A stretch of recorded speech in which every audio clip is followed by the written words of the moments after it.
l'art du geste selon la tradition. Comment refaire des fauteuils soi-même. Chaque geste est important. La façon d'où on met la semence, comment on prend le marteau, comment on se sert du carrelet pour faire le piquage, comment on tend le tissu, comment on pose la ouate, comment on pose le galon.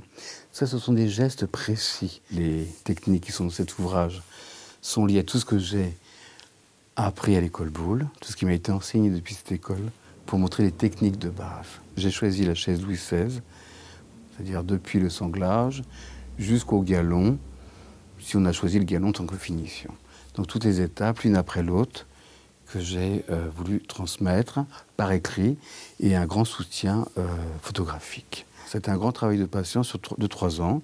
Donc on commence par les références de base sur la chaise Louis XVI, dossier médaillon.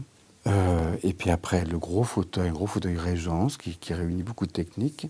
Le bridge, le Voltaire évidemment, et puis le fauteuil anglais, un énorme fauteuil.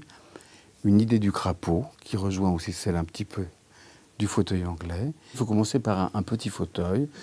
Le bridge, par exemple, est idéal. Il y a le travail des ressorts qui est assez magistral. Le travail du rabattage, c'est le moment où on pose les semences sur le chanfrein, qu'on aligne bien droit tous les 1,5 cm. C'est ce qui détermine la forme définitive avant de faire les piquages qui font la solidité, etc., etc. Dans ces quelques fauteuils, je crois qu'il y en a 7, c'était rassembler le maximum de techniques qu'on peut retrouver dans tous les fauteuils, voire de la planète entière.